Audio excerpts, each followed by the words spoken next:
mirando un poco a un concepto que estoy trabajando, que es la idea de la ciudad del conocimiento.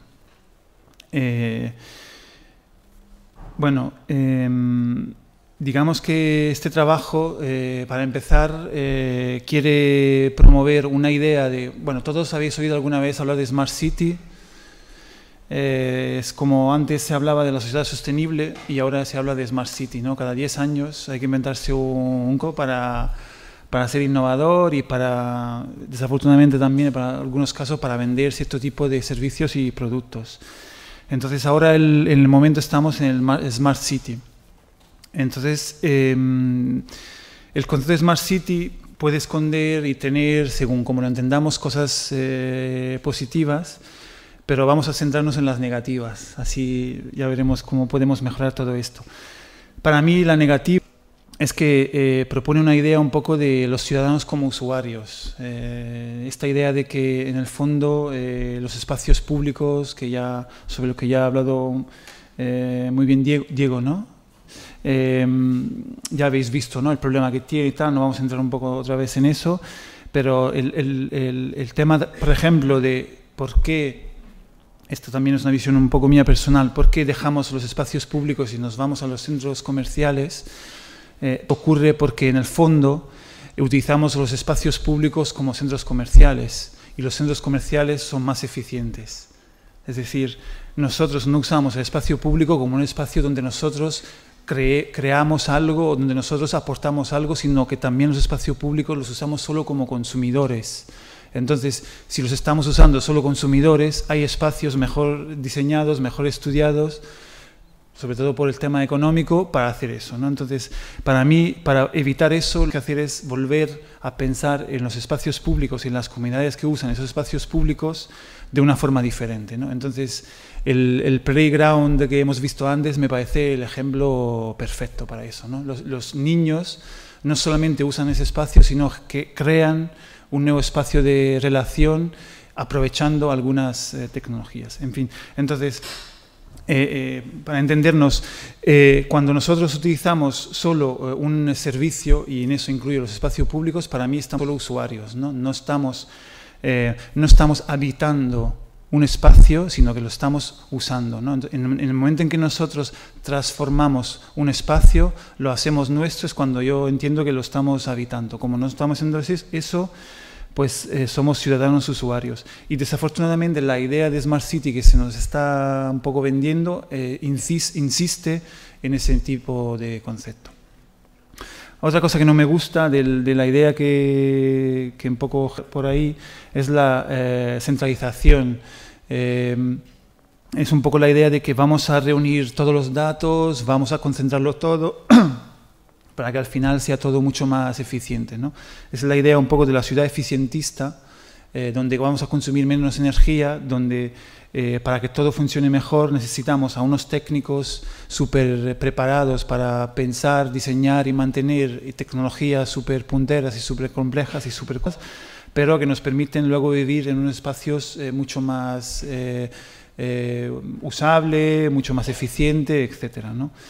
Entonces eso nos lleva también a la tercera reflexión, que es un poco la banalización de la gestión. Es decir, por un lado estamos diciendo que además todo se centraliza y unas ciertas decisiones políticas acompañadas de unas ciertas capacidades técnicas, o mejor dicho, de unos técnicos especializados, o, que es la parte peor, utilizan unas tecnologías de grandes empresas, pues llegamos como una especie de banalización de la gestión, como si utilizamos esas tecnologías, si utilizamos esos diseños, todo va a ser mucho más fácil, ¿no? Es decir, nos olvidamos de la parte más importante, que, bueno, esta un poco, veis aquí un poco la idea de Smart City que se está vendiendo, es un poco ciudad más tecnología, ¿no? Y yo creo que en eso falta algo muy importante, que son las personas. Es un poco banal, es un poco naif también. Los tiempos que corren, lo naif es lo más importante. Es decir, hay que insistir y repetir cosas que ya parecen obvias, y no, hay que decir, incluso en los debates y en las jornadas hay que insistir, no, faltan las personas, ¿no? Entonces, para mí, llegando un poco a la idea de la sentient city, ¿no? De la ciudad sensible, el concepto es, no, vamos a hablar no tanto de de la ciudad, ¿no? Sino vamos a hablar de los que hacen la ciudad, que son los ciudadanos, y de cómo utilizando la tecnología crean una ciudad que es sensible, ¿no? Yo creo que es mejor, ¿no? Entonces, ¿y por qué?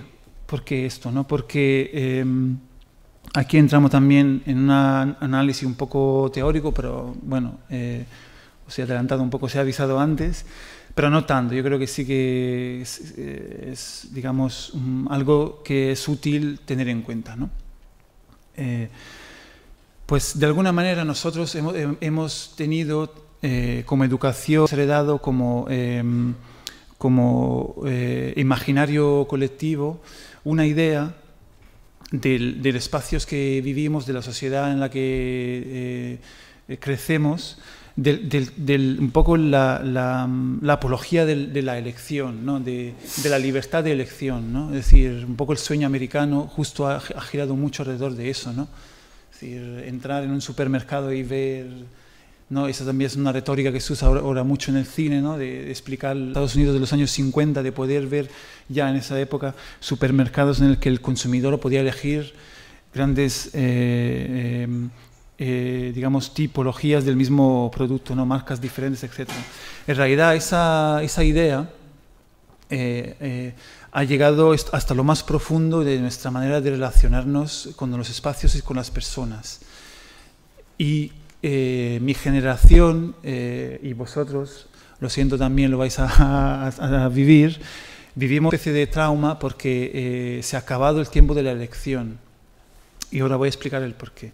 Primero vamos a ver qué es lo que entiendo por elegir. La ciudad del elegir es una ciudad en la que nosotros delegamos, donde votamos a unos delegados, hacemos fe, confianza a unos técnicos.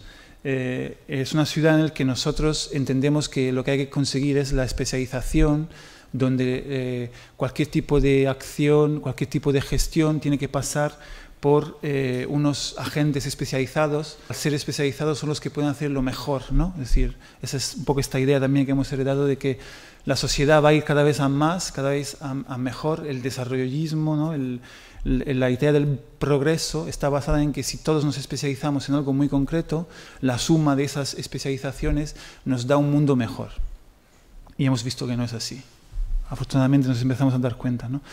Y luego la ciudad de elegir es una ciudad que tiene muy claros los límites entre productor y consumidor. Es una ciudad que define claramente en cada espacio cuándo y cómo tú tienes o puedes actuar siendo productor o consumidor, ¿no? Entonces, antes hablábamos de los espacios, los centros comerciales son muy claros, ¿no? Entonces, son espacios en el que nosotros tenemos que actuar como consumidores, ¿no? Y luego hay algunos, unos pocos, que son los que venden, que actúan como productores, ¿no?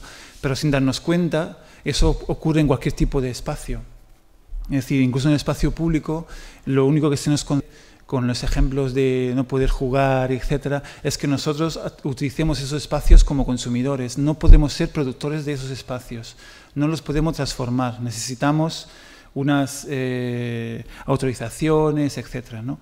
Pero más allá de eso, del aspecto formal de necesitar autorización, es la propia idea que se nos está construyendo en la cabeza de que no lo vamos a hacer, no vamos a construir una cabañita en el espacio público porque nos parece fuera de contexto, nos parece algo que no hacer, ¿no? Es decir, poco a poco el imaginario ya hemos incluido las prohibiciones que están escritas en las leyes, ¿no? Entonces eso es la ciudad de elegir siempre define claramente cuando tú estás en un lugar cuál es tu papel, ¿no? Productor y consumidor. Y luego otro tema que me parece importante es el resultado del aislamiento, que quiere decir que en el fondo al final nos encontramos aislados en nuestras propias viviendas, en nuestros propios conocidos, como puede ser por ejemplo, ¿no? Digamos, a lo que me refiero es un poco relacionado al concepto de especialización. Un espacio tiene ya claro una función. Cuando yo voy a un espacio ya sé lo que me voy a encontrar allí. Y entonces está clara la razón por la que yo voy a ese espacio, ¿no? No existe ningún tipo de sorpresa, y otra palabra que a mí me gusta mucho, no existe ninguna posibilidad de serendipia, de manera que un espacio va a un interés en consideración a priori, ¿no? Esa es un poco las ciudades antes eran eso. Yo soy de pueblo y estaba harto de no tener serendipia, porque ya conocía a toda la gente del pueblo, los 3 bares que existían en el pueblo y la biblioteca con el único ordenador roto y pocas cosas más, ¿no? Es decir, en la cancha de fútbol, que a mí no me gusta el fútbol y no sabía qué hacer como deporte, pues eso, estaba ya. Entonces mi idea, mi ilusión para ir a la ciudad, que es algo que he podido hacer luego cuando voy a estudiar la universidad, era encontrarme con un espacio serio, ¿no? Donde yo podía conocer y sorprenderme con las personas, con los espacios, con los lugares, las actividades, etcétera, ¿no? Sin embargo, pues nos estamos acostumbrando a eso, ¿no? A tener simplemente espacios especializados y aislados. Y la única ventaja, entre comillas, que nos ofrece, por ejemplo, una ciudad frente a un espacio rural, un entorno rural, que ya veremos que está cambiando, es la masa crítica. Claramente, si yo voy a una ciudad, pues hay más personas y hay una mayor posibilidad de encontrarme con personas interesantes, ¿no? Pero la infraestructura, la morfología y la cultura que hace y que genera una ciudad, pues ya no contempla esa posibilidad de serendipia. Entonces, afortunadamente, y yo soy un incurable optimista, afortunadamente yo veo señales que nos dicen que estamos empezando a cambiar de perspectiva y que lo de la ciudad de elegir ya nos parece superada y tenemos otro paso, ¿no? Es decir, acercarnos a la que podríamos llamar la ciudad del construir. Entonces, en la ciudad del construir ya nosotros no nos limitamos. Bueno, para empezar, la ciudad del construir no destruye la otra, ¿no? Es ir un paso más. Entonces, en la ciudad del construir, a pesar de que tengamos nuestros delegados y nuestros elegidos, los políticos, los técnicos, lo que va a tener cada vez más en cuenta es una acción de participación. Es decir, nosotros ciudadanos empezamos a exigir cada vez más de participar de ciertas tomas de decisiones, ¿no? En lugar de la especialización, nos encontramos con la hibridación. Y las jornadas de hoy van justamente en ese sentido, ¿no? ¿Qué quiere decir? Que no es suficiente, y lo siento para muchos de vosotros que imagino son arquitectos, ser arquitecto, es decir, no es suficiente, ¿no? Y además, yo creo que es incluso más interesante ir más allá de la definición de una, ¿no? Es decir, hablaba antes del trauma que estamos viviendo mi generación y vosotros, pero hoy lo veo desde un punto de vista positivo, que este modelo que hemos heredado, que nos decía, elige tu carrera, haz lo mejor que puedas, seas el mejor, gánate la vida haciendo lo que has estudiado y luego el resto vivirás de puta madre porque con lo que ganas de la profesión pues te puedes permitir todo el resto, ¿no? Entonces mi generación se encuentra ahora que ha acabado la carrera, tiene que empezar a trabajar y todo el mundo que se había construido en el imaginario colectivo, además desafortunadamente empujado y alimentado por nuestros padres, que se han imaginado eso, ellos se han imaginado que íbamos a tener un mundo mejor, se encuentran con lo que no tenemos trabajo y lo que es peor es que no sabemos dónde encajamos en la sociedad. Entonces, en esto a mí me parece interesante hacer referencia a un filósofo, Pierre Levy, que hablaba ya en los años 90 de la inteligencia colectiva y hablaba de cómo estamos pasando de un espacio antropológico a otro. Esto también voy a intentar explicarlo mejor. Decía Pierre Levy que nosotros estábamos viviendo en un contexto en el que existían 3 grandes tipos de actividades que eran la producción, la transformación y la comunicación. Entonces, digamos, el espacio cultural, económico en el que vivíamos y el que estamos viviendo también ahora, aunque ahora se está transformando, fundamentalmente está basado digamos, en el intercambio de mercancías, o lo podríamos llamar también la sociedad de los mercados. La implicación de todo eso, a pesar de muchas cosas obvias que ya tenemos a nivel económico y político asumidas, es que la identidad, algo que luego hablaremos mucho, yo insisto mucho sobre el tema, la importancia de la identidad de las personas y de los espacios, la identidad de cada uno de nosotros está directamente supeditata, digamos, relacionada, depende de el papel profesional que tú desempeñas en la sociedad. Es decir, en uno de esos 3 círculos que definía Pierre Levy, ¿no? La producción, transformación y comunicación. Si tú no encajas en uno de esos círculos, estás completamente perdido dentro de la sociedad. La sociedad no te encaja y eres marginal. Y entonces el problema de eso es que tú, si no encajas, no te has desarrollado como persona y tu identidad se queda como subdesarrollada, ¿no? Esto siempre ha existido en realidad, pero hasta el momento en que se trataba simplemente de unos vagabundos o de unos bohemios que no querían trabajar, ahora estoy exagerando un poco, caricaturizando, no nos preocupamos mucho de eso. Ahora, como todos, la clase media, nos encontramos en esa situación, es cuando nos damos cuenta de todo eso, ¿no? Y decía Pierre Levy que realmente lo que estamos ahora haciendo es pasar a un nuevo espacio antropológico. Eso también tenía que ver con que en esa época anterior, que todavía existe, que es la mayoría ahora, pero que se está transformando, repito, lo más importante para tú poder sobrevivir era tener claro cuál era tu posición profesional dentro de la sociedad, para poderte ganar el pan. Nos estamos yendo hacia otra situación que es la que llama la sociedad del... Bueno, y no es solo él, mucha gente ya lo ha hablado, la sociedad del conocimiento. Se ha hablado primero de la sociedad de la información y ahora se ha hablado mucho más del conocimiento. Y estamos entonces en un espacio antropológico, siempre estoy hablando claramente de Occidente, donde lo más importante es el conocimiento que nosotros traemos, cada uno de nosotros, y la capacidad que tenemos de intercambiar ese conocimiento. Es decir, que el valor de cada uno de nosotros no son simplemente unas habilidades, sino el propio conocimiento que somos capaces de desarrollar en cualquier momento y que somos capaces de intercambiar. Entonces es a partir de ahí que yo empiezo a hablar sobre la idea de la ciudad del conocimiento, ¿no? Supongo que muchos de vosotros han oído hablar de un modelo que en España tiene como emblema a Barcelona, que es la ciudad creativa. Entonces, que la hipótesis era, vamos a crear una ciudad donde están los creativos, que generan economía, generan actividades, y esa va a ser una ciudad muy interesante en la que todos vivimos muy contentos, ¿no? Y eso nos damos cuenta que genera como élites y que al final, como se está viendo ahora en Barcelona, incluso cansa porque se genera unos muros y unas barreras entre el espectáculo, entre el turisteo y lo que es la vida cotidiana, que es insoportable. Entonces, sin embargo, sería mucho más interesante apostar por una ciudad que lo que hace es valorizar el conocimiento de cada uno de nosotros. Y además, esa idea superaría un poco un ámbito cultural que tenemos marcado en la cabeza, que son los rangos profesionales. Si hay rangos más antes y mejor vistos que otros. Entonces, el arquitecto, pues ahora ya no, pero antes... Yo ya lo he vivido, ¿no? Pero, por ejemplo, en Italia el arquitecto nunca no cuenta nada, no pinta nada, es una especie de artista que lo que hace es cosas bonitas que nadie quiere. Esa es la idea que tiene desde años.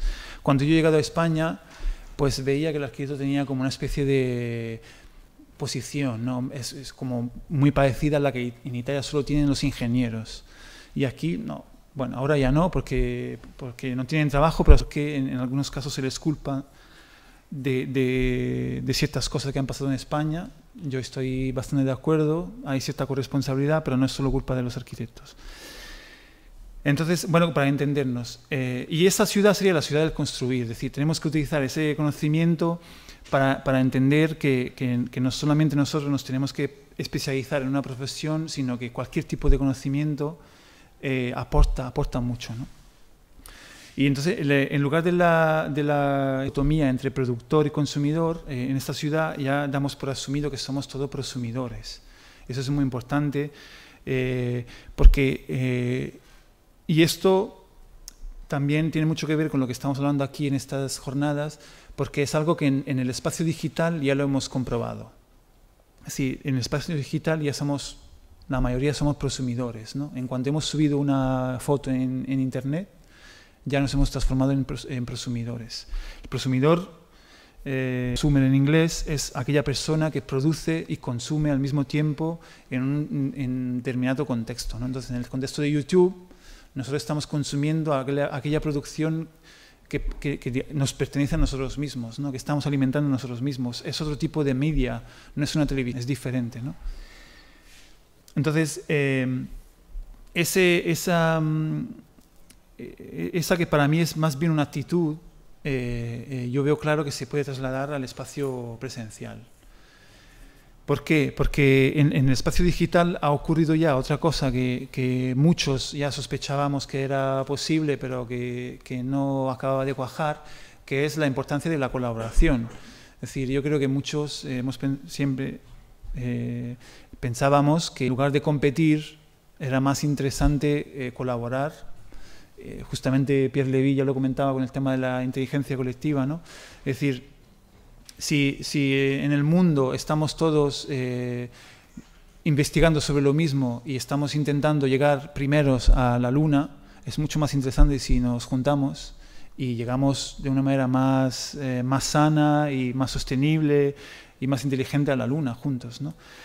¿Qué ocurre? Que realmente la colaboración es muy difícil, tiene sus problemas y sobre todo tiene unas dinámicas también que tiene que ver con el tiempo, por ejemplo, que hacen que la experimentación es más lenta. Lo que voy es que Internet lo que nos ha permitido hacer es experimentar a una velocidad bestial los beneficios de la colaboración. La colaboración no se ha inventado con Internet, sino que Internet lo ha acelerado, es decir, nos ha permitido descubrir los resultados. Es un poco como la zanahoria o el azucarito o el azúcar que le das al niño cuando hace cuando hace algo bueno, para premiarle le da el azúcar, ¿no? Nosotros cuando hacemos una acción necesitamos ver en tiempo real cuál es el resultado y cuando vemos que ese resultado es positivo nos animamos más a seguir con esa acción. Es lo que nos ha permitido lo digital. Entonces hemos visto, hombre, es que colaborando vamos más rápido y esto avanza, ¿no? El software libre, hablábamos antes, ¿no? Es decir, claro, en el contexto digital el software tiene una manera de funcionar que es más fácil, ¿no? Pero eso lo podríamos trasladar a las organizaciones presenciales. Yo lo que creo es que una vez que tú te acostumbras a colaborar gracias a lo digital, lo aplicas a cualquier cosa. Si tú en tu cabeza has experimentado ya los beneficios de la colaboración, sabes que tiene beneficio porque lo has experimentado en lo digital. Entonces, cuando también tienes una interacción más presencial, tienes en la cabeza ese imaginario y lo aplicas. Por eso, por ejemplo, yo estoy convencido de la típica pregunta que se hace: ¿y si Internet acaba de un día para otro, que también es absurdo, pero puede pasar? ¿Qué ocurriría? ¿Se muere todo? No. Yo estoy convencido que lo que hemos aprendido a colaborar lo haríamos incluso sin Internet. Y yo lo hago todos los días. No es una cuestión de utilizar Internet, ¿no? Entonces, por eso lo traslado a esa reflexión sobre el prosumer. En el momento en que nosotros nos acostumbramos a vivir espacios y a movernos por la ciudad con una actitud que no es solamente la de productor y consumidor, sino que sabemos que podemos ser en todo momento prosumidores, la manera de vivir el espacio público cambia, porque cambia la actitud. Estamos al comienzo, pero...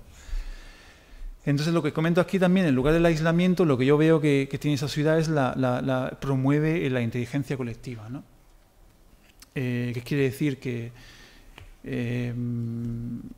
aquí podría entrar en una cosa que, bueno, la voy a comentar. A lo mejor, ¿cuántos de vosotros se han encontrado en una situación en el que, de hecho, aquí tenéis un caso, espero que me entendáis bien, de que hay un barrio en el que empieza a desaparecer el comercio de proximidad, porque han abierto un hipermercado, un centro comercial, etc., ¿no? Y entonces la ciudadanía más activa se mueve para reivindicar que vuelva el comercio de proximidad. Yo debo de confesar que soy un poco crítico con esa actitud. Y os explico por qué. No porque estoy a favor de los centros comerciales, sino que me parece que lo que nos estamos haciendo es entender la contemporaneidad. Es decir, ¿por qué seguimos pensando que para tener espacios públicos vivos, donde da ganas vivir, donde nosotros nos relacionamos, nos tenemos que atar todavía a un siglo pasado, de hace 2 siglos, que necesita tener un comercio, una compraventa de algo en el espacio semipúblico, público, para que nosotros utilicemos ese espacio, ¿no? Es un poco lo que comentaba antes acerca de la diferencia entre espacio público y centro comercial. El problema es que son lo mismo ahora. Y además se nota en ese tipo de discurso, porque lo único que sabemos decir cuando mueren esos pequeños comercios es que tiene que volver, porque si no la calle muere. Entonces, afortunadamente hay posturas que para mí son mucho más interesantes, que es, no necesitamos comercio, es decir, es muy útil, es decir, no estoy diciendo que el comercio de proximidad no sea útil, pero lo que estoy diciendo es que abocar por la vuelta al pasado a mí sí me parece un poco reductivo. Creo que tenemos que mirar más adelante, ¿no? Entonces, ¿no sería mucho más interesante generar un espacio justamente prosumer donde seamos todos actores de ese espacio, donde no estamos dependiendo de una acción de compraventa? Es decir, ¿por qué para animar un espacio, una calle, necesitamos una acción de compraventa? Hay ejemplos básicos, pero uno muy chulo que me gusta, que además está relacionado con una tienda. Está en Londres, se llama la tienda de las personas. Entonces lo que han hecho unos vecinos es juntarse, montar una venta de productos biológicos, pero esa tienda la gestionan entre centenas de personas. Cada una de ellas tiene que dedicar 4 horas al mes a la tienda. Y además, pagando una cuota muy reducida, tienen acceso a productos biológicos de calidad. ¿Qué estamos haciendo allí? No estamos diciendo, no, tienes que volver a extender el pequeño comercio de proximidad. No, estamos favoreciendo la generación de una comunidad. Esa tienda es un punto, un catalizador de comunidad, porque ya no es una compraventa, sino que es un club. Es decir, los vecinos se encuentran ahí, están autoorganizándose continuamente, están generando relaciones sociales que en una tienda, y lo siento, pero ya no se generan. Es decir, yo no sé, no conozco la realidad de Valencia, pero en muy pocos barrios en Madrid las tiendas todavía son capaces de generar una comunidad. Entonces, ¿por qué tenemos que volver a eso, ¿no? Yo a eso me refiero, es decir, utilicemos la inteligencia colectiva, somos capaces de autoorganizarnos, ¿no? Otro elemento es algo que también se habla mucho ahora, que son los coworking, un espacio donde colar juntos, ¿no? Parece muy nuevo, pero no lo es, en realidad siempre hemos compartido espacio de trabajo. Pero yo le veo un interés en todo eso por una simple razón, porque ahí también entiendo que nos va a cambiar la actitud. En lugar de decir, vamos a alquilar un espacio, una oficina para ir a trabajar, aunque sea con otras personas, vamos a crear juntos con demás un espacio de trabajo. Entonces, ¿por qué no vamos a ser capaces de aquí a 5 años, si queremos dar ahí una fecha rápida, de generar nuestros propios bares? ¿Por qué yo para generar un centro de encuentro con mi comunidad tengo que ir a un bar? No, yo lo que puedo hacer cada vez más es me lo creo yo, ese bar. Es decir, hay locales vacíos que nadie alquila, aquí en Valencia estará pasando lo mismo, ¿no? Cada vez más locales vacíos, porque el modelo económico que está detrás de ese bar ya no funciona. Entonces hay otros modelos, ¿no? que para mí están relacionados con la inteligencia colectiva. Entonces, en todo esto, ¿por qué la tecnología, ¿no? Es la idea, ya lo he explicado antes, que simplemente la tecnología nos facilita es la comunicación y experimentar el hecho de compartir, ¿no? Pues esta imagen, que ya estaréis cansados de verla, eso es la explicación. La tecnología favorece... ¿hasta qué hora era? Hay 20, vale. Vale, voy que me enrollo. Entonces, el tema de la Puerta del Sol es otro ejemplo, ¿no? Es decir, la tecnología ha favorecido que eso ocurriera, ¿no? Yo, la anécdota que cuento siempre es que yo vivía a 20 metros de la Puerta del Sol y me enteré de la ocupación de la Puerta del Sol por un amigo que estaba en Helsinki. Pero en serio, no es ninguna broma, es decir, pues se me empieza a escribir, dice, oye, está pasando algo en España. Y digo, bueno, pues sí, hubo una manifestación, porque sabéis que hubo primero una manifestación que tuvo éxito tal, y no está amparada por ningún partido. Sí, me parece interesante, le decía yo. Y dice, no, es que está pasando ahora. Y yo digo, bueno, no sé, me voy a meter en Twitter. Me meto en Twitter y, hostia, es que aquí está pasando la de Dios. Entonces, y bajo 20 metros y me encuentro con esto. Entonces, es la anécdota, pero es real. Es decir, que lo que estaba pasando cuando yo fui en Twitter, lo que veía es que en tiempo real, en diferentes plazas, en diferentes ciudades, la gente se estaba autoorganizando para iniciar ocupaciones, ¿no? Es decir, que era un movimiento espontáneo que emulaba otro evento que había ocurrido en otro lugar. Pero había una cosa que es súper importante, que luego lo quería hablar, lo voy a comentar ahora, que es esto, que es el ambient awareness, que explicaré ahora lo que es. Es decir, la sensación que tú tenías visibilizando ese Twitter era que estabas compartiendo un espacio mucho más grande, que es un espacio ideológico, es un espacio de esperanza, es un espacio sentimental, es un espacio emocional. Entonces tú compartías en tiempo real ese espacio, ¿no? Es decir, en ese momento se estaba generando en España algo que no ha ocurrido en ningún otro país europeo en ese momento, ¿no? Había ocurrido en otros sitios, pero en España fue cuando ocurrió eso. Miles de personas hemos compartido emociones y hemos actuado presencialmente, que es otra cosa que hay que tener en cuenta, en función de esas emociones. La tecnología nos ha puesto en contacto, en simbiosis, en sinergia, las emociones, las ganas de miles de personas, ¿no? Entonces, por eso que pasó esto, ¿no? Y nadie supo explicarlo. Los medios no sabían explicar lo que estaba pasando ahí. Siempre tenían que buscar algún partido detrás, ¿no? Porque no estamos acostumbrados a pensar en la inteligencia colectiva. Y estamos al comienzo, es decir, solo es el comienzo de la acción, de la capacidad de transformación y de acción de una inteligencia colectiva.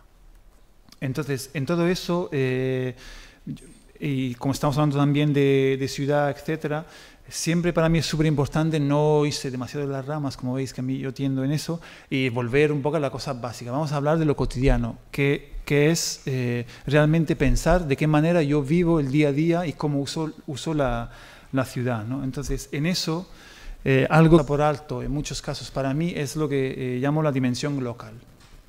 ¿Qué es la dimensión local? Es lo que hemos experimentado en el 15M, por ejemplo. Es decir, que lo que tú vives, el espacio que tú habitas y no usas solamente, es un espacio que va más allá del entorno más próximo en el que vives, que puede ser tu barrio, tu calle o tu ciudad, sino que tiene que ver con todas aquellas relaciones sociales que tú tienes con una serie de personas, que empiezan por tu familia, por tus amigos, por tu pareja, etcétera, ¿no? Entonces, y además tiene historia.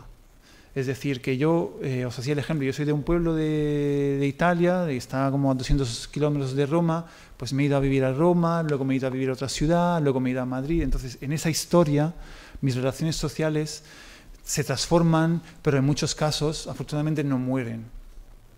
Y forman parte de mi día a día. Entonces, si a mí me importa todavía algo de que en Italia no somos capaces de echar un presidente de la República de 80 años, que se ha vuelto a reelegir, no sé si sabéis las noticias, ¿no? Es decir, hostia, no quiero un presidente de la República de 80 años.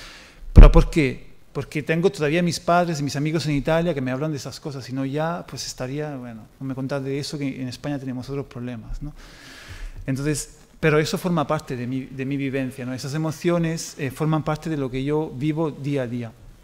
Entonces, para volver un poco al concepto también que nos están vendiendo, pasando por ejemplo por IKEA, ¿no? La República, el reino, depende de dónde vives, independiente de tu casa, pues es ese espacio de aislamiento que pensábamos antes, que realmente no, en realidad no nos gusta.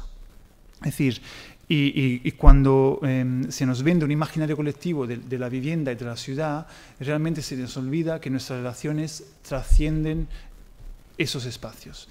Por ejemplo, en una ciudad, pues es muy probable que mis amigos vivan en otro barrio, y si no en otra ciudad, y si no en otro país, y si no en otro continente. Lo que ocurre es que las relaciones con esa persona siguen existiendo. Y yo sigo gastando tiempo hablando con esas personas. A lo que voy es que la idea de habitar un territorio ahora mismo se está cambiando. Y sin embargo, yo creo que la reflexión que se hace desde la academia hasta los colegios profesionales, políticos y técnicos sobre la gestión urbana del territorio no se tiene en cuenta. Todavía estamos pensando en cosas como que Internet, me pareció muy bien la presentación de Andes, que decía, es que lo híbrido es que no es que tengamos, que ya está, si ya existe, ¿no? Sin embargo, parece que los que todavía nos gobiernan o todavía tienen poder, le interesa solo para vendernos el acceso a Internet, no para, digamos, estudiar una manera diferente de pensar y de gestionar las ciudades, ¿no? Entonces,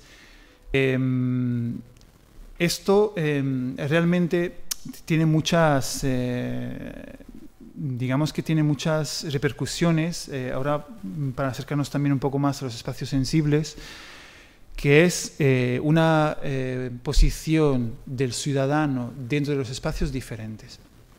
Y voy a llegar a otro concepto y otro ejemplo que ya ha comentado antes Diego, que es, por ejemplo, la red Wi-Fi está en Cataluña, ¿no? Que es una red Wi-Fi creada por los ciudadanos, ¿no? Y que se estructura por los ciudadanos. Para mí digamos, es un ejemplo muy potente y muy importante a tener en consideración para poder superar esa idea que hablaba antes de separación directa entre consumidor y productor. Porque cuando hablamos de tecnología, lo que nos están, digamos, vendiendo, simplificando un poco, es que la tecnología es cosas de grandes empresas y que nosotros solo podemos elegir entre iPhone y Android, por ejemplo, ¿no? Pues no. O Internet, por ejemplo, lo que nos está vendiendo es, claro, Internet es una cosa que es un acceso a Internet que tienes que elegir entre Vodafone, Movistar, no sé qué cuántas, cada día nace una nueva, ¿no? No, si queremos, la tecnología es algo que podemos hacer nosotros mismos porque gracias a la inteligencia colectiva empezamos a compartir información para explicar de una manera cada vez más clara cómo montar una antenita y ponértela en tu casa y conectarte a Internet con una conexión mucho más veloz y mucho más rápida, mucho más confiable de la que te vende Movistar. Eso, vuelvo a decir, es una cosa muy importante porque es otra manera de pensar la gestión del territorio, las infraestructuras. Es decir, puedo hacer otro ejemplo aquí muy importante. ¿Cuántos de vosotros han oído hablar de BlaBlaCar? Pues unos cuantos, me alegro. Pues es fenomenal. Es decir, compartir un coche para moverte de una ciudad a otra, en lugar de ir todos en su propio coche o en otros medios, es fenomenal. ¿Y eso por qué es posible? Porque utilizamos la inteligencia colectiva y luego también por otra cosa que os explicaré ahora, que es la trazabilidad. Entonces, cuando nosotros pensamos en la gestión del territorio, ¿por qué pensamos en hacer cada vez más aeropuertos, más estaciones de aves, si nosotros los ciudadanos somos de autoorganizarnos y montar un servicio que es más eficiente de estos? Porque yo lo he probado BlaBlaCar y es mejor que otros servicios, porque la persona al final te recogen debajo de tu casa y te llevan al sitio y te puedes ir a la hora que tú quieras, porque como hay cada vez más personas que lo usan, hay masa crítica cada vez más potente, entonces tú tienes una flexibilidad enorme, ¿no? Entonces, eso es lo mismo con la red Wi-Fi que se está montando desde un nivel ciudadano, ¿no? Es decir, cuanta más personas en esa red, menos dependeremos de las grandes operadoras, ¿no? Pero lo importante de todo eso es que estamos construyendo una ciudad P2P. Ya llegaré al tema de la trazabilidad si me queda tiempo. ¿Por qué? Porque es exactamente lo contrario de esa centralización y de esa banalización de la gestión urbana que nos están vendiendo, por ejemplo, con la Smart City, ¿no? Nosotros podemos transformar y caracterizar una ciudad con acciones muy sencillas, como puede ser esta de compartir una red Wi-Fi, porque nos posicionamos frente a un territorio de una forma diferente. Yo no soy consumidor de una red Wi-Fi, yo la construyo. En Internet te vienen todas las instrucciones para tú montártela, ¿no? Y te conectas además con otras personas. Y eso detrás también tiene otra cosa muy importante, que es que para yo construirlo no lo puedo hacer solo. Esto es algo que es fundamental. El paradigma que hemos recibido es producción colectiva, consumo individual, siempre. ¿sabes? Como el típico acceso a Internet. ¿Por qué somos capaces o por qué no nos quieren hacer, por ejemplo, ya solo incluso utilizando las operadoras como Movistar, por qué no podemos hacer un acceso hiper rápido, veloz para cada edificio? Que cada ciudadano, cada familia tiene que tener su propia conexión, bastantes veces de mierda. Entonces, ¿por qué, no? Entonces, por eso, porque digamos que el modelo económico, todo ya lo conocemos detrás, es producción colectiva, vamos a producir todos juntos y luego, pero el consumo individual, ¿no? Entonces, no, vamos a hacer al revés. Todo esto del BlaBlaCar, del Wi-Fi-Net es al revés, es una tendencia que se llama ahora es consumo colaborativo, es decir, vamos a organizarnos, vamos a generar inteligencia colectiva para consumir juntos y ser más eficientes y consumir menos, sostenible, etcétera, ¿no? Entonces, pero lo interesante en todo eso, para mí, es que eso requiere de una conexión con otras personas. Es un poco también, hago siempre referencia a lo de antes, que me ha gustado mucho, ¿no? El juego, que tú vas al parque, pero te diviertes más si juegas con más niños, ¿no? Y el juego ya está pensado para que te diviertas más si juegas con más niños. Pues es eso, ¿no? Entonces esto es un tema que también quería poner aquí, es decir, cuando hablamos de espacios sensibles, que ya hemos entendido que es un espacio donde la tecnología juega un papel importante, pues lo que tenemos que tener en consideración es, primero, que tener en cuenta a las personas, es decir, no alienarnos a un uso hiper mega interesante o espectacular o costoso de una super tecnología. Ten en cuenta cosas como muy básicas, por ejemplo, que todos, cada vez más es accesible, por ejemplo, tener un móvil inteligente, entonces la tecnología, el espacio público ya la llevamos nosotros encima. Entonces lo único que hay que hacer es ponernos a reflexionar sobre cómo utilizar esa tecnología que ya existe para transformar esos espacios, ¿no?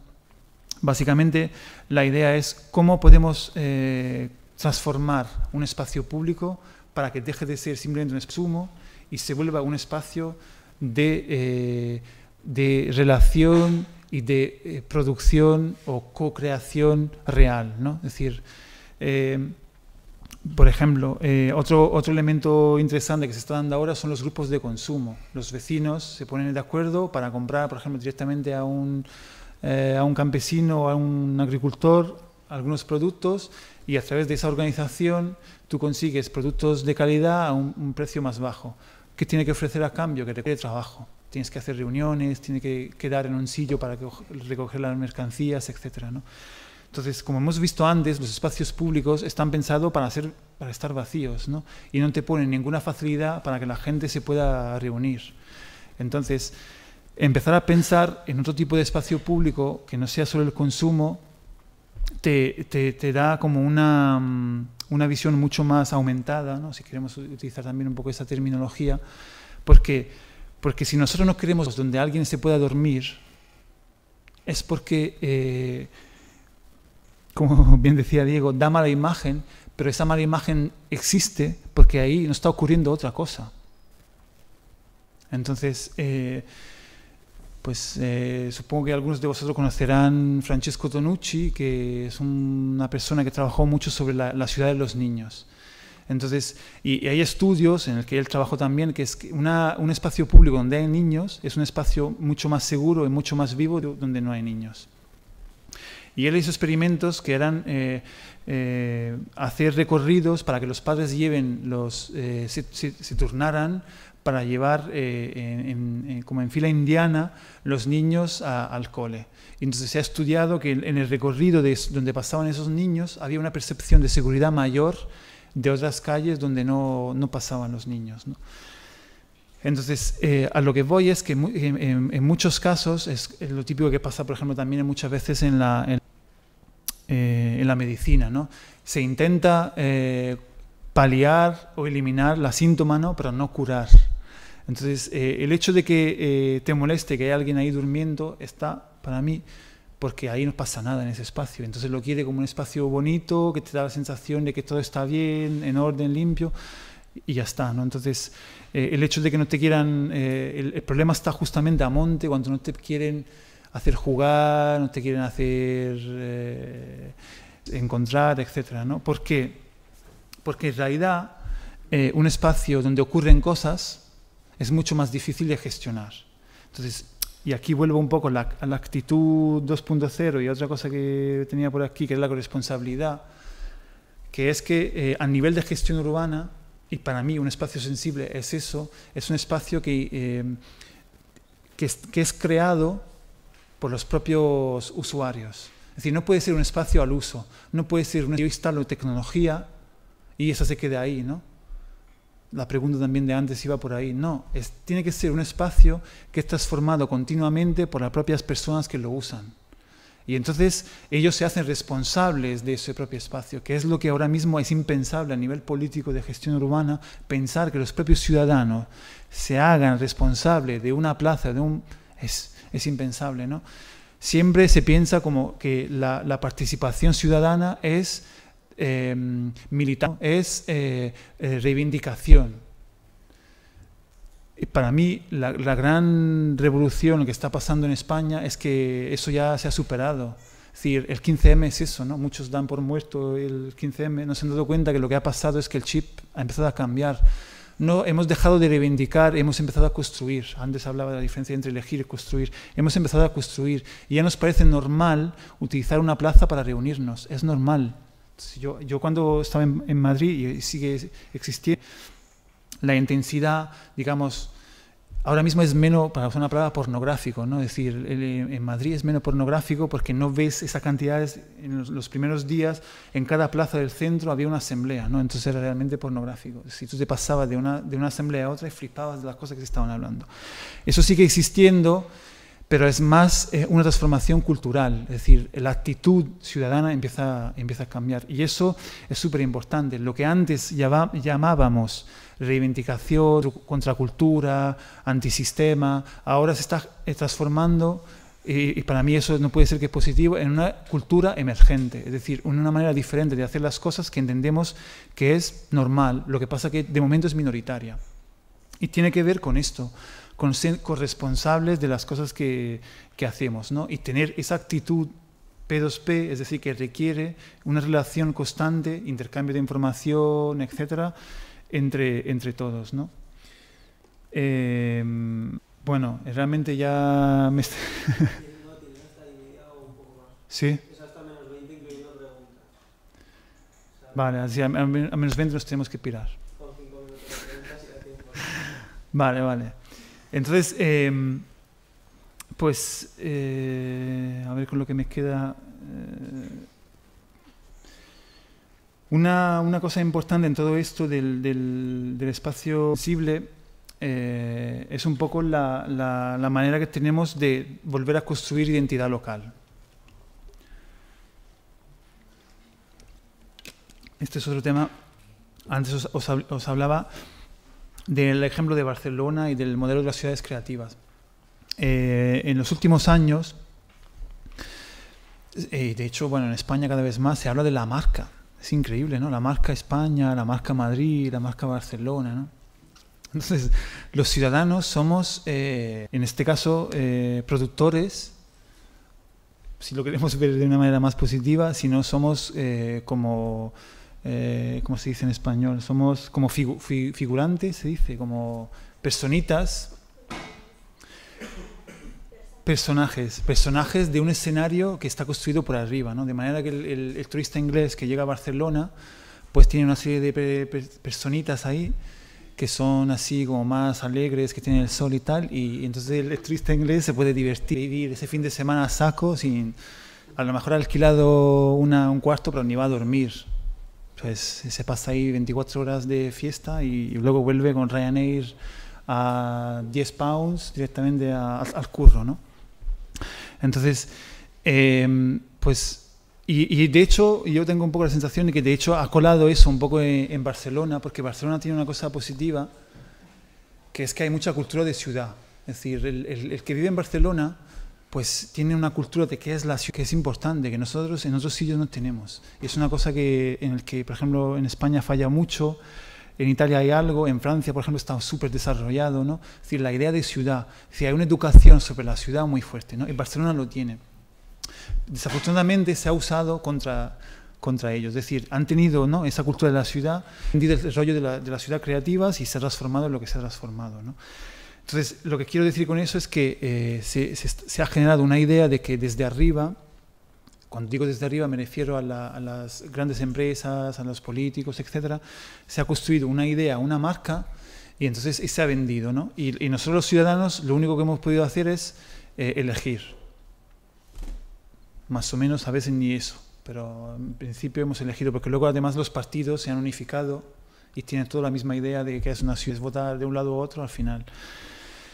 Entonces es lo que ha pasado en Barcelona, ¿no? Es decir, han elegido han votado una idea política que tenía esa idea de ciudad, entonces los ciudadanos pues simplemente se hacen con esa idea, ¿no? Entonces la identidad, que es algo como muy complejo, que tiene mucho que ver con la historia y tal, pues es una identidad que te empujan desde arriba, ¿no? Te imponen desde arriba, y tú la aceptas o no. Y cuando no lo aceptas, está, como hemos visto antes, perdido, porque vives en una ciudad que no te gusta, y cuando lo aceptas, pues estás encantado, es la ciudad de los sueños, ¿no?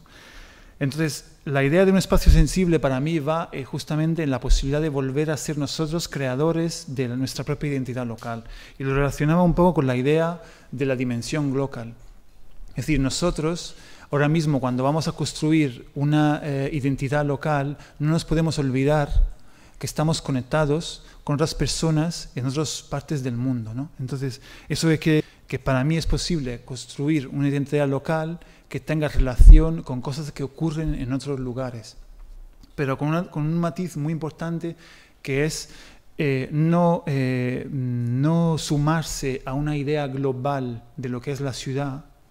Es decir, esa conexión con lo global no tiene que servir para sumarse a una idea común, ¿no? Estas ideas que se hace de repente una idea colectiva de que es una ciudad y todos tenemos que ser eso, ¿no? Sino que sirva para exactamente lo contrario, es decir, para tener referencias de cosas que ocurren en otras ciudades, entendiendo que somos todos diferentes, pero que además todos estamos viviendo esas diversidades al mismo tiempo. No sé si me explico muy bien, pero si yo tengo mis amigos que están en Roma y me cuentan lo que están pasando en Roma, eso es una cosa muy rica y yo la puedo compartir con la gente que vive aquí en Valencia. Pero eso no quiere decir que en Valencia tiene que pasar exactamente lo que pasó en Roma, ¿no? Yo tengo un ejemplo muy claro, que es, una vez más, con el 15M. El 15M es algo que ha pasado en España. Y los españoles han intentado, los que estaban por el mundo, y yo lo he visto en varios sitios, replicarlo. Pues no ha funcionado, no ha ocurrido lo mismo que ha ocurrido ahí, no se puede replicar. Pero una cosa sí pueden hacer, que es contar lo que ha pasado aquí desde su punto de vista, que los medios, por ejemplo, no son capaces. Y eso es muy rico, y eso es transformador, y eso es algo que construye una identidad. Lo que yo, si estoy en Roma y me preguntan, ¿no? Yo recientemente he estado en un encuentro en Francia de los colectivos franceses, ¿no? Que empiezan a reunirse, y me preguntaban sobre lo que había pasado en España, ¿no? Entonces yo se lo contaba y ellos se quedaban un poco, dice, pero es que no teníamos ni idea de que era eso lo que había pasado en España, ¿no? Entonces ese intercambio es rico por eso, pero luego ellos tienen su realidad. Entonces el espacio sensible tiene que servir para construir esa identidad local. Y yo creo que acabaría simplemente, como he hablado de muchas cosas, con un ejemplo divertido. Bueno, primero, súper rápido, quiero comentar este concepto que me parece súper potente, que es la autocracia. ¿Cuántos de vosotros han oído hablar de autocracia? Pues no quiero dejar de comentarlo porque me parece súper importante y tiene que ver, repito una vez más, con los espacios. La autocracia tiene que ver con una serie de acciones dinámicas que ocurren despreocupadas de mantenerse en vida perenne, continua. Es decir, normalmente cuando nosotros generamos estructuras o montamos algo, construimos algo, tenemos siempre un poco detrás de la cabeza la tentación y a veces incluso la obsesión de seguir que eso se renueve y siga existiendo. Y al final acabamos dedicando mucho más fuerza, mucha más energía en tener en vida algo que en hacer exactamente lo que queríamos hacer cuando creamos esa estructura, ¿no? Yo experimenté esa situación claramente en Madrid cuando montamos un grupo que se llamaba EduMeet. Nos encontrábamos para hablar sobre nuevos modelos de educación y de aprendizaje, y era un evento claramente adocrático, es decir, que nosotros teníamos dos reglas muy simples y nada más, que eran que las sesiones eran cada 15 días y que cada sesión empezaba desde cero. ¿Por qué? Porque no queríamos tener historia, justamente, no queríamos depender de una estructura, y cada reunión podía venir algo nuevo, una persona nueva que podía empezar desde cero en la discusión. No sé si se entiende muy bien eso. Es decir, el evento era uno y ya está, empezaba y se acababa, ese era cada 15 días los jueves y se acababa allí, ¿no? Y luego la idea era que se repitiera cada 15 días. Lo que ocurrió es que después de un año murió. Pues por muchas razones. Pues mi hipótesis, entre varias, es que, por ejemplo, las personas que nos encontrábamos en esos encuentros empezamos a hacer otras cosas. No nos conocíamos entre nosotras, y entonces nos conocemos en estas reuniones y empezamos a, digamos, a apreciar lo que hacen los demás, esa conexión peer-to-peer que os hablaba antes, y empezamos a montar proyectos y nos empezamos a encontrar en otros escenarios. De repente, pues nos vienen menos las ganas de vernos en esas reuniones, ¿no? Porque de alguna manera lo más rico también de esas reuniones era conocer gente, intercambiar con esa gente opiniones, y de repente estaban pasando ya en otros sitios y como que murió un poco el escenario, el interés para reunirnos. Pues ya está, no pasa nada, no es ninguna tragedia, ¿no? No hay que obsesionarse para que eso se repita. Eso es adocrático, ¿no? Es un proceso adocrático. Es algo que es una organización que funciona para un objetivo muy concreto, y tiene que ver, por ejemplo, con la inteligencia colectiva. Se hace algo y luego no. Entonces, un espacio sensible puede ser eso, ¿no? Es decir, un espacio sensible no tiene por qué tener, lo decíamos antes, ¿no? Una super tecnología que está ahí siempre tal y cual y que tiene que renovarse. No, nosotros podemos montar algo que pasa una vez y ya está, sin ningún tipo de preocupación. Rápidamente, y a cierre, os quería comentar de un proyectito que además estoy desarrollando aquí con Jonathan, que lo tenéis aquí, que se llama Cube of Silence. Y pues Cube of Silence básicamente nace de la idea de, tenemos en las ciudades cabinas telefónicas que antes también hemos visto que no se usan. ¿Por qué no se usan? Porque la tecnología de esas cabinas ahora mismo son innecesarias, porque como hemos dicho, la tecnología ya la llevamos encima. Pero hay algo muy precioso que no tenemos en las ciudades, que yo entiendo que es el silencio. Entonces yo me he encontrado varias veces en la necesidad de tener que hablar con alguien en la calle, pero tenía el móvil, tenía conexión a internet, para silencio, tenía que estar en silencio, y no lo encontraba, porque te vas a un bar y hay ruido, no estás lejos de tu casa, en la calle hay ruido, etcétera, ¿no? Entonces, ¿por qué no reutilizar las cabinas, no tanto por su tecnología más avanzada, que era la telecomunicación, sino por su tecnología más obsoleta, que era la de aislar, ¿no? Es decir, de generar una caja de silencio, ¿no? Y luego, bueno, dándole vuelta también, digamos que se nos ocurrían diferentes maneras de utilizar esas cabinas, ¿no? Una es como muy obvia, es un poco lo que significa aquí, es poder participar de unas reuniones de trabajo, ¿no? Dentro de esa cabina, pues 15 minutos, 20 minutos te conectas y hablas con otra gente y puedes hacer tu reunión de trabajo, ¿no? Pero otra cosa muy también interesante, que tiene que ver con lo que hemos visto antes, ¿por qué no generar una red de juego, ¿no? Utilizar el espacio público? Cada cabina es un punto, es un píxel dentro de un juego grande que es la ciudad, y generar una especie de plataforma para que la gente pueda programar juegos y utilizar las cabinas como plataforma para jugar, ¿no? Es decir, no tanto con la idea de que tú tienes una pantalla delante, sino con la idea de que tú estás ocupando un puesto, un sitio físico real de la propia ciudad, ¿no? Y jugar con otra gente de la propia ciudad. Y otro ejemplo es un poco una idea un poco más cívica o ciudadana, es decir, utilizar esas cabinas como porque estarían, digamos, equipadas también con unas pantallas que permitían proyectar, por ejemplo, información relacionada con las actividades de las propias asociaciones de vecinos, etcétera, ¿no? Es decir, es curioso como para... digamos, ahora además yo he leído ayer y dicen que es verdad que Vodafone ha comprado una línea del metro de Madrid. La línea 2, que es roja, se va a llamar línea Vodafone. No comment. Y dice que no es del Mundo Today, es que es una noticia real. Yo no lo sé.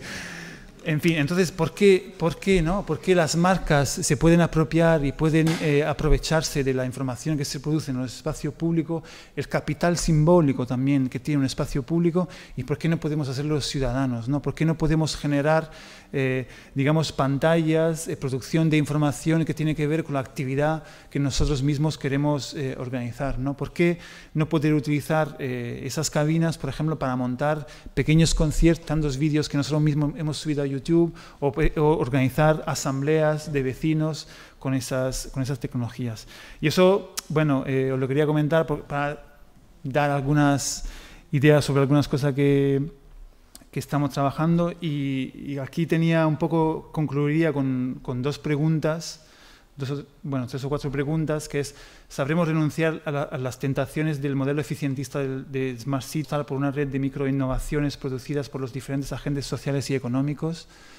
A eso, digamos, voy, ¿no? Con los espacios sensibles, esa capacidad de inteligencia colectiva de los ciudadanos, que son mucho más transformadoras y mucho más interesantes que cualquier tipo de infraestructura mega enorme, ¿no? Que además estos alcaldes de España son muy muy aptos a eso, ¿no? Desarrollaremos una cultura plenamente del potencial de las estructuras en red. Es un tema que no he hablado hoy, que tiene que ver un poco con la inteligencia colectiva. No estamos acostumbrados a intercambiar información en red. Nosotros sabemos que es un colectivo, sabemos que es una comunidad, pero una red es algo diferente. Hoy no me da tiempo un poco a verlo, ¿no? La hibridación físico-digital nos permitirá vivir los espacios urbanos de manera más homogénea. Eso es otro tema que quería hablar hoy, pero no me ha dado tiempo, ¿no? Es decir, yo tengo la hipótesis que el acceso a la información digital nos evitará el modelo de vida que te da de movernos por puntos. Lo hablaba antes, ¿no? Ya sabíamos, yo voy a ese punto porque ya sé lo que hay allí, ¿no? Cuando nosotros accedemos a información digital, cada punto de repente puede ser potencial de una serendipia, es lo que hablaba antes. Podremos trasladar al espacio físico, esta es la gran pregunta, ¿no? Las experiencias de autoorganización, los procesos de inteligencia colectiva que se desarrollan en el ámbito digital. Pues yo creo que sí, y ahí ya concluyo la sesión.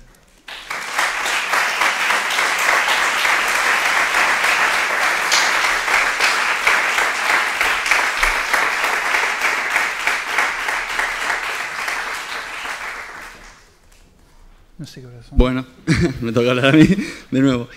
Antes que nada, agradecerte la intervención, Dome. He de decir que ha sido muy explicativo. Tienes un discurso súper claro y yo personalmente hacía tiempo que no podía presenciar algo así. Por supuesto, ahora será un turno de preguntas. Tenemos tiempo de sobra, así que quien quiera empezar, por aquí. Hola. Muchas gracias, Dome, por compartir estos conceptos tan interesantes. Me gustaría plantearte un tema o que incidieras un poco más. Igual que tú, o sea, yo también soy de un pueblo pequeño y vine a la ciudad en busca de esa serendipia, de esas oportunidades, que cansado ya de ver siempre lo mismo en mi pueblo, ¿no? Pero luego, al ver las características o condiciones que tiene la ciudad construida, hablábamos de participación, de hibridación, de prosumer y de inteligencia colectiva, me daba que muchas de ellas se dan en los pueblos pequeños. Me explico, voy a dar ejemplos un poco estúpidos, pero por ejemplo, participación, prácticamente si vives en un pueblo pequeño, conoces al alcalde o conoces a alguien que conoce al alcalde y le puedes transmitir de forma directa lo que piensas sobre determinadas acciones. O formas parte de la junta de alcaldía, ¿no? La hibridación, que habla de mezclar, ¿no? de esa especialización, pues, por ejemplo, si eres agricultor y vives en un pueblo pequeño, también has de saber algo de herrero, también tienes que saber algo de fontanería, también tienes que saber algo de muchas cosas, porque no existe, como en las ciudades, esa variedad o esa oferta de profesionales a los que cogerte. No sé si los ejemplos son muy apropiados, pero bueno, el prosumer, pues evidentemente, ¿no? O sea, tú tienes tu campo, tu huerta de lechuga, las crías tú e incluso las puedes intercambiar, pues si alguien tiene conejos, le das 2 huevos o 5 huevos, te da un conejo, etc., ¿no? Y la inteligencia colectiva.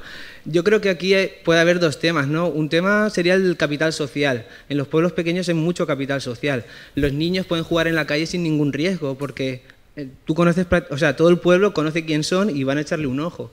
Cuando tú seguramente fueras pequeño o yo jugaba... En verano todo el día estaba fuera de la calle y mi madre preguntaba dónde había ido, o sea, le daba igual, ¿no? Y por otra parte está el tema de apropiarse de los espacios, ¿no? De esa mercantilización de los espacios. Por ejemplo, en mi pueblo, si tú quieres hacer una comida con tus amigos, una torra, vas a la alcaldía pedánea, bueno, es una aldea en realidad, no tiene ayuntamiento, le pides la llave del salón, que hay un salón multiusos, y ahí tienes una zona, ¿no? Entonces me gustaría preguntarte, ¿no? ¿El tema puede ser el tema de construir una ciudad, o sea, de elaborar esa ciudad, construcción sea limitar la globalización, o sea, volver al localismo, hacer estructuras más pequeñas? Sí, no. No sé si me he explicado bien. Sí, la pregunta es muy clara, los ejemplos son muy claros. Yo creo que no lo vería así, es decir, volver al localismo. Cuando explicaba el tema de la dimensión local iba un poco por ahí, intentar explicar del por qué es decir, es importante lo local, pero lo local desconectado de lo global a mí me resulta un poco... Es decir, porque de hecho ahí podemos entrar incluso en un aspecto de cómo se puede desarrollar un proceso de participación mucho más interesante que otros. Las comunidades tienen algo muy bueno, pero también tienen algo muy malo, que es una comunidad muy localista se vuelve cerrada, es decir, no acepta la diversidad. Es decir, es muy eficiente, hay una amabilidad clarísima, pero como algo se salga de lo conocido, lo desconocido se vuelve una amenaza enorme para romper ese ecosistema. Entonces, ocurren en las monstruosidades incluso, ¿no? Es decir, la diversidad no es aceptada en lo local. Entonces, yo lo que entiendo es que lo que hay que hacer es conectar. Es casi, yo diría casi lo contrario, es decir, conectar cada vez más lo local, pero guardando su propia identidad específica y conectarlo con lo global. Hay un tema que, por ejemplo, es importante ahora, yo, como comentaba, soy de un pueblo y hace un par de años noté una cosa que me pareció fenomenal, que es que los chicos, digamos, los chavales del pueblo han empezado a remixar las películas en YouTube con con el dialecto del pueblo. Es decir, tú tienes escenas remixadas, rehechas por la gente y subida a YouTube, ¿no? Hace 2 años en mi pueblo no había ni ADSL, es decir, había lo que era el internet así, ¿no? Entonces, para mí eso era súper importante porque lo que pasa en mi pueblo es que al estar cerca de Roma,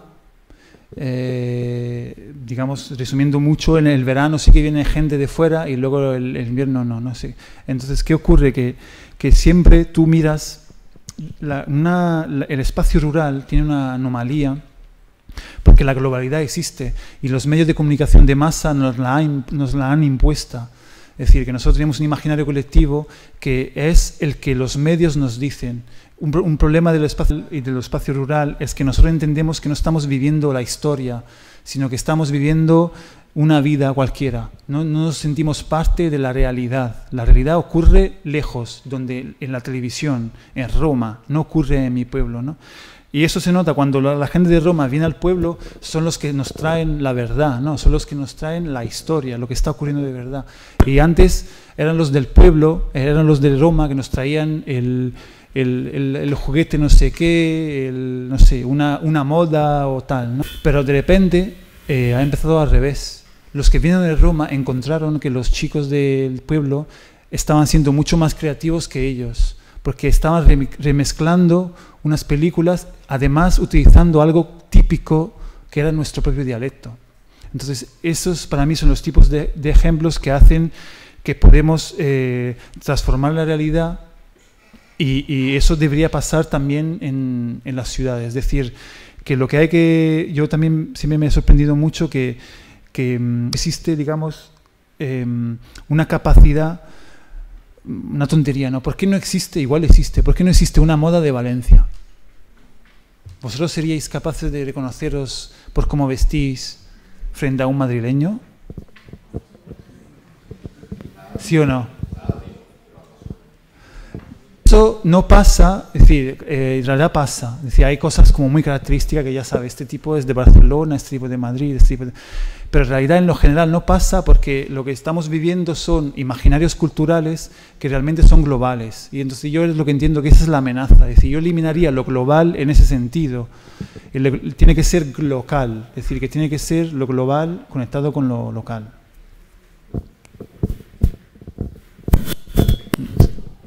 No quería decirme el rollo. Tranquilo. ¿Alguna pregunta más? ¿No? ¿Nadie? ¿Seguro? ¿Valientes? Pues nada, si quieres comentar algo más, Dome. Hombre, yo voy a decirte, por ejemplo, que en el tema de Smart Cities, ahora mismo estas semanas, hay varias empresas que están vendiendo a la Alcaldía de Valencia como un gran programa. Nos venderán como una gran innovación y un gran progreso tecnológico y social que consiste únicamente en casi como hacer un gran hermano, de verdad. Es montar un montón de cámaras y centralizar el control y la gestión en todos los sentidos, no solo de seguridad ciudadana. Sí.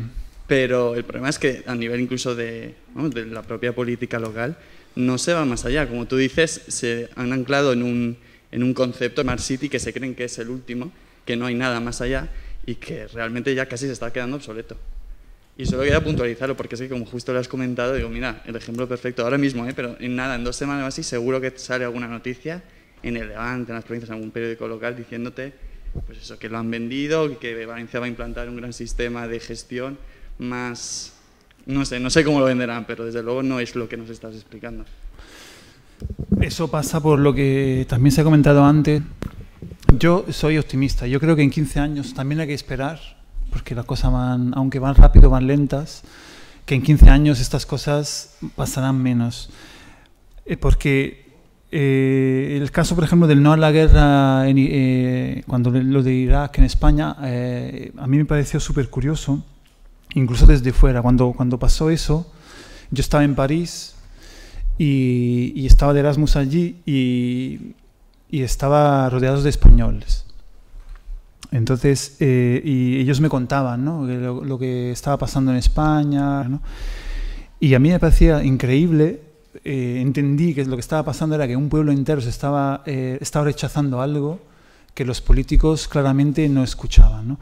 Y en ese momento estaba empezando algo en España que no se han dado cuenta, que es que en el fondo, eso es un poco un análisis mía personal, pero ese tipo de eventos, de acontecimientos, de posicionamientos de una gente que tiene cierto poder, está favoreciendo en España la posibilidad de ver ciertas barreras. Es decir, ese paso del elegir a construir, en el fondo ellos no se dan cuenta, pero lo están un poco empujando, porque no te dan salidas. Es decir, cuando tú ves que un pueblo entero te está diciendo que no lo quiere y ellos lo hacen, es porque entienden que se lo pueden permitir, ¿no? Entienden que tú vas a seguir eligiendo entre uno y otro, ¿no? Aquí en Valencia está muy claro, ¿no? Lleváis no sé cuántos años siempre con lo mismo, ¿no? Y parece que no puede cambiar, ¿no? Pero porque existe esa idea de que todo tiene que pasar entre la elección y que somos incapaces de construir nuevos escenarios. Entonces yo estoy convencido que vamos a ser capaces con el tiempo de rechazar ese tipo de propuestas y de proponer nuestras visiones, ¿no? Es cuestión de tiempo. Insistía mucho en el tema de la inteligencia colectiva, que es es muy incipiente. Nosotros no teníamos, y ahora también cuando hablaba de la identidad local y de la identidad global, y también insisto mucho en el tema del imaginario colectivo. Algo que es fantástico que ha pasado aquí y que yo veo que no está pasando en otros países que también están en crisis, es que por fin se está generando un nuevo imaginario colectivo. Cuando en el Puerta del Sol se junta una gente, lo que están haciendo es no adscribirse a un modelo ya conocido de protesta o de acción, sino lo que está generando es un nuevo imaginario colectivo. Y eso es súper transformador, es súper potente.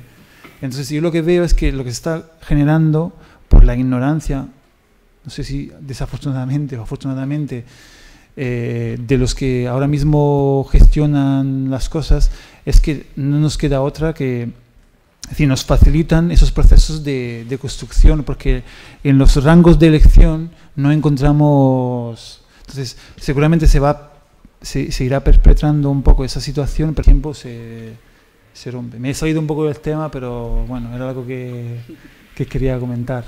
Desde luego eres optimista, sí señor. Bueno, no sé si hay alguna última pregunta. Pues nada, en nombre de Carpe Diem y de todos los que están aquí presentes, te lo agradecemos mucho, Domenico. Gracias a vosotros. ¿Se puede aplaudir? Gracias.